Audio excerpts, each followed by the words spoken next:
All right, got a question about laziness.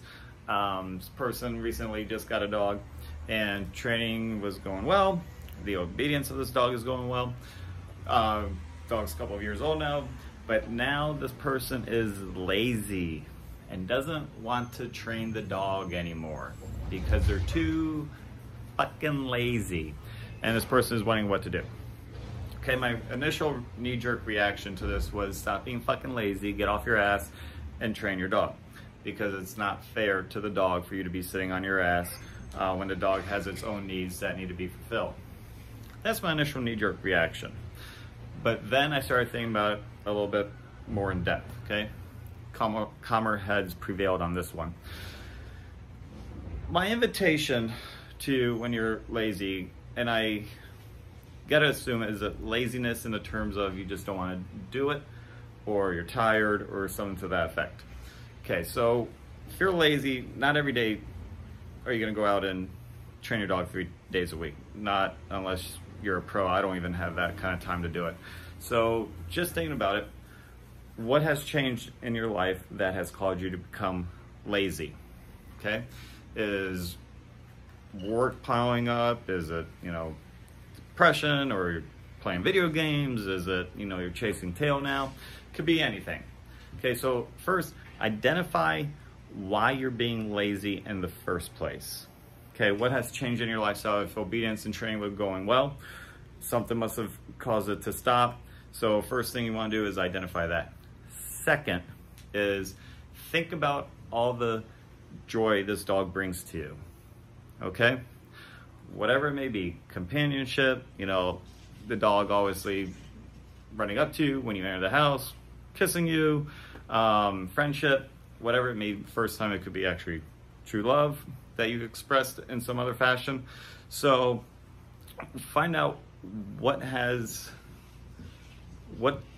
it means for you to have this dog. Okay, really think about it. And then whatever it is, pour yourself into that. Okay, I'm gonna tell you how a few little tips that can actually happen to help you train your dog if you don't have enough time.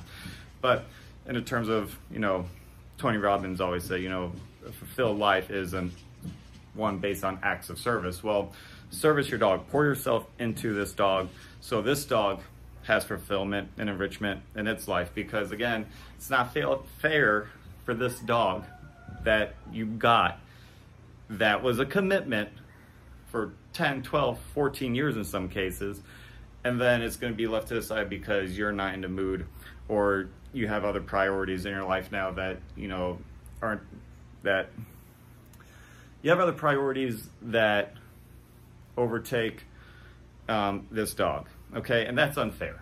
So identify what's changed in your life, find out identify why this dog brings you so much joy and love, pour yourself into it. And then third, for the actual training of it all, again, it goes back to what Elliot Hull said, who he got it from, forget who the guy's name was, but every action is measured by the sentiment it precedes. So again, train with intention. Ava wants to get out, Ace wants to get out of the door. You know what I do? Because I know they're so amped up, I have them do a few quick obediences, where if it's a stay, sit, front, left, right, whatever it is, a couple of tricks, fuses, whatever. And that's part of a training for today. They want a piece of ice because I get, ice from the machine. Guess what? They want to run over. I'm just not going to give it to them. I'm going to make them earn it. You put their food down. It's dinner time. Make them earn it. If you don't have time to go out into fields or walks or anything like that to really hone in on a certain skill, you can still develop good obedience with these little mini lessons that last literally 30 seconds, because the intention is optimal. It's 100% effort on your part and the dog's part.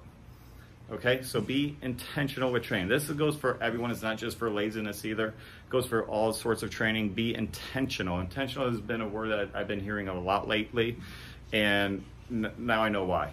Because everything you do, it's got to have good intent, strong intent. It's got to be coming from a place of purity.